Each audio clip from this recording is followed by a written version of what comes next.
was able to sit down with Tulsi Gabbard. We talked about her new book and how the Democrat Party destroyed her for being a free thinker and for refusing to conform 100% to leftist ideology. That is what they want, pure and simple. And then I asked her something that wasn't in the book, specifically why she would be a good VP pick for President Trump, considering that we all know she's not a full-on conservative. Well, here's her response.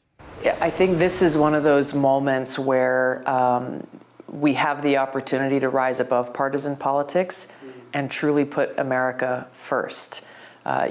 President Trump has his America First policies, and he has a huge following of people because of that stated intent that he has become synonymous with his political work, is putting America first, make America great again. What does that actually mean in practice when we have too many people in politics who put their own self-interest first or the interests of their party first and leave the American people behind?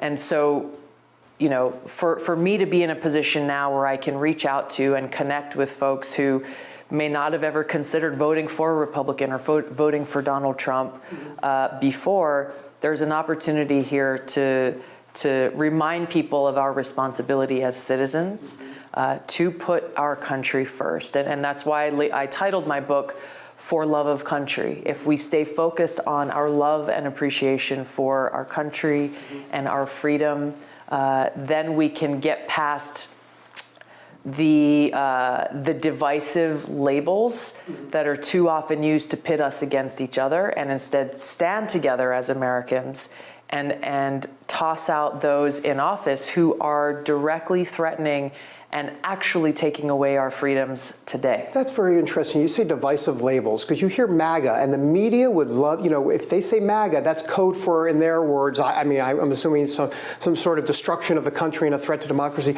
But you would consider yourself, you're America First. You consider yourself MAGA, I would assume, but the media will take it a different way.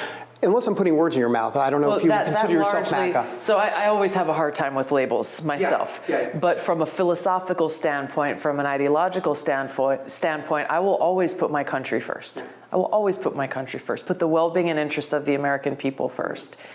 The fact that this MAGA label has the effect that it has on some people is a direct result of the Democrat elite led by Joe Biden, as we saw in that Philadelphia speech where he told the entire country that anybody who voted for Donald Trump is a MAGA extremist that is the greatest domestic threat we face, is what he said.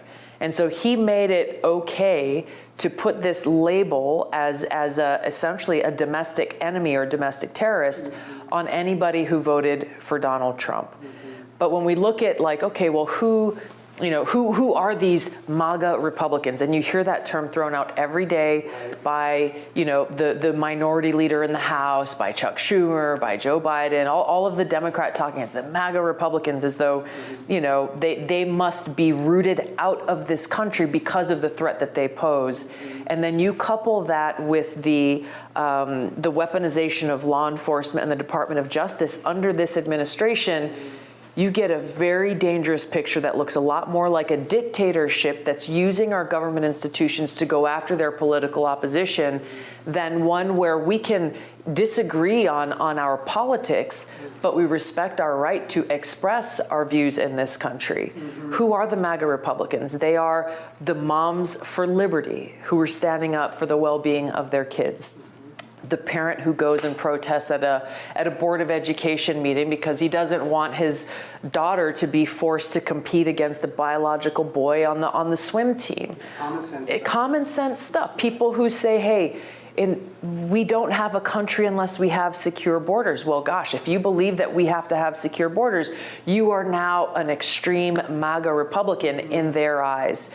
When we look at these, and these are some of the examples that I get into in my book, because these aren't Democrat or Republican ideas or issues. These are issues that should be important to every one of us as Americans, and yet they have become used as politically divisive tools in order for the Democrat elite to try to remain in power. The more we are divided, the more they are able to stay in power.